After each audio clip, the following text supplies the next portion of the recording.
Il y a de plus en plus de gens autour de moi qui font l'acquisition d'un Mac. Mais pour eux, c'est pas un simple ordinateur comme un PC. Non, pour eux, Apple, c'est une religion.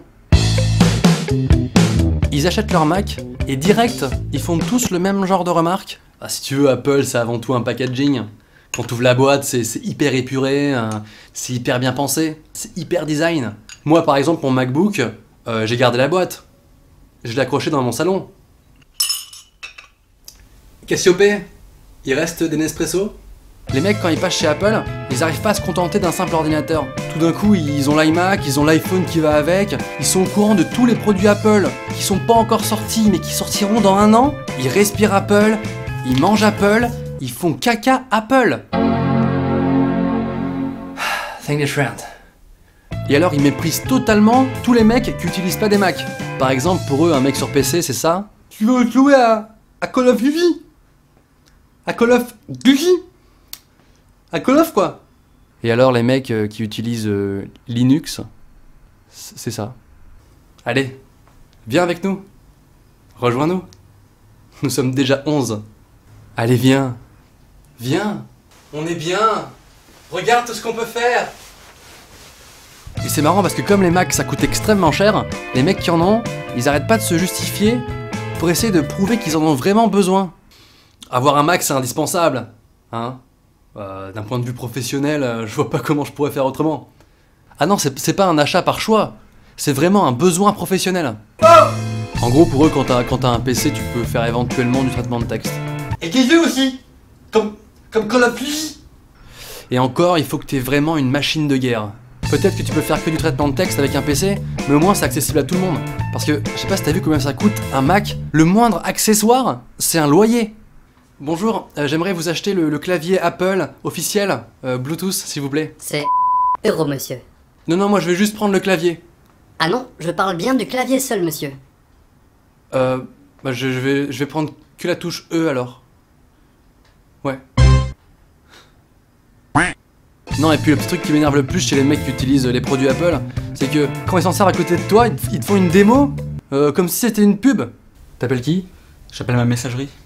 Ah, t'appelles ta messagerie? Non, parce qu'avec le iPhone, tu reçois directement tes messages vocaux sur ton téléphone. C'est vraiment pratique. Tu galères? Un peu, ouais. Moi, mon MacBook Air, il fait quasiment l'épaisseur d'une feuille de papier. Il rentre parfaitement dans mon sac et me suit partout où je vais. Ah, t'écris sur un carnet? Ouais. Parce que moi, avec mon iPhone... Allô? J'ai plus de batterie. Même qu'à la fin de leur mail, c'est écrit « Envoyé depuis mon iPhone ». Non mais c'est juste pour se la péter cette phrase, on est d'accord? Non, parce que quand t'écris un mail depuis un PC tout nul dans une salle de réseau pourri, tu le précises pas en général. Envoyé depuis un PC nul dans une salle de réseau pourri sur un ordinateur de merde. À bientôt. J'espère qu'on va pouvoir coucher ensemble. Putain. Ah ouais, au fait, Siri, c'est quoi ce délire? Tu parles à ton téléphone devant tout le monde et tout le monde connaît ta vie privée parce que tu dois parler à voix haute? Envoie un message à ma femme et dis-lui que j'ai hâte de rentrer ce soir pour lui lécher les seins.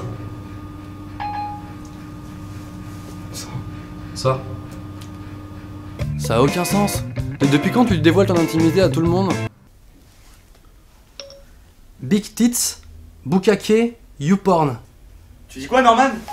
Ah non, rien là, je révisais mes cours. T'es plus étudiant depuis au moins 4 ans.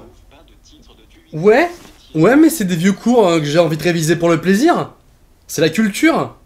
Quand Steve Jobs, le PDG d'Apple, il y a quelques mois de ça, est mort, il y a des millions de personnes qui ont lu la biographie du mec. Je veux bien qu'on lise la biographie d'un grand écrivain, d'un homme politique ou un truc comme ça, mais depuis quand on lit la bio d'un PDG d'entreprise? Qu'est-ce que tu lis? Je suis en train de lire la biographie du PDG de Carrefour. Non, parce que je faisais toujours mes courses là-bas, donc je me sens un peu concerné, si tu veux. Puis faut pas oublier que c'est un mec qui a inventé le rayon fromage self-service, hein. Tous les gens qui ont fait leurs courses, ne serait-ce qu'une fois à Carrefour, se doivent de le lire. C'est un régal.